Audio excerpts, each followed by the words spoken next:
Right there. Move up a little further. Good, good. All right, we're going to do a little change of pace, and many of you have seen this before. It's called Rashomon. For those of you who are not familiar, Rashomon was a film in which the director took several characters and allowed them to tell their version of the same story. They had all experienced the same event, but everybody has their own opinion about how things went down.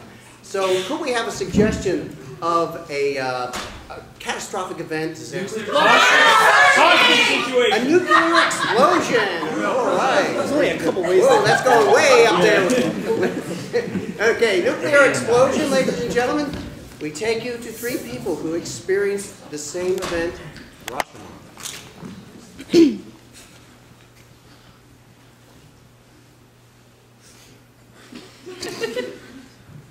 It was 1989 when I first came to America. Once they said to me, it's time to nuke them. I said, why? They have done nothing. There is no reason to nuke them. But they said, nay, we must nuke them. So I was in my apartment. Just got done feeding my kittens. And I was going to put them to bed, read them a story. And, you know, all of a sudden I hear a siren outside. And I don't go outside in Russia anymore because I don't get along with the Russians. Ever since I met Sarah Palin and everything. She waved and then I waved and then it was just kind of like, oh, you're a traitor. No,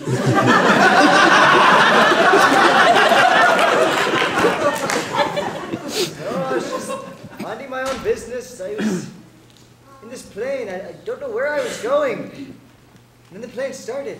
I was scared. What was happening? I had no idea. I was attached to these things and just like, what is happening? What is happening? Where are we going? I have no idea. When they told me I had to fly the plane with a rookie, I said, what? How you expect me to nuclear bomb someone with a rookie? I said, this is absurd. I cannot do this.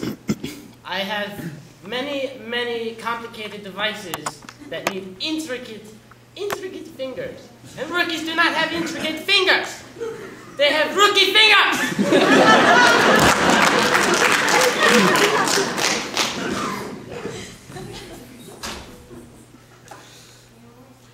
So I heard this plane flying overhead. And so I gathered as many cats as I could into my oversized cardigan. And I don't know, I have my favorites, I guess. I believe several. And I ran out into the streets, you know, hoping that nobody would know who I was. And I ran to the nearest Petco because I knew I could survive there on cat food because I've done it before. So I was in the plane, and I don't know why I was there because I'm not even Russian. As you can tell by my accent, I'm not Russian.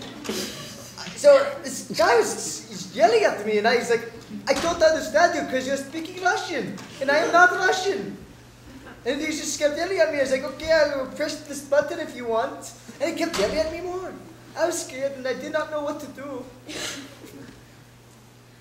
He obviously couldn't hear me or something because I was telling him to flick the switch, and he was pressing buttons.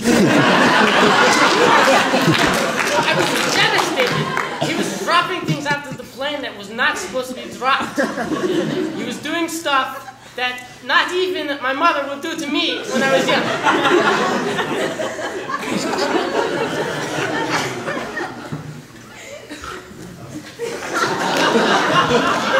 So when I got to the Petco, there was this plane, and it was just right overhead, and these things are just falling out of it.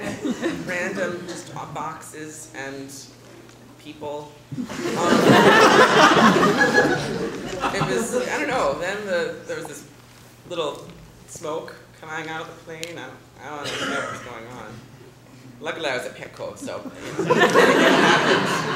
I was good. He just kept yelling at me. And it's like, do you not understand? I don't understand you. I am not, do I look Russian to you? I don't look Russian. So I just kept pressing buttons and he kept yelling. So then he just pointed to go back and I was like, go back to where? So I go back and saw these boxes full of these strange objects. Then I saw a really pretty button and I was like, that's a pretty button. I'll give him this, it was loud, but push the big red button that says launch? You've got to be kidding me, man. We were not in the safe zone yet. When he pushed the button, I was freaking out at this moment.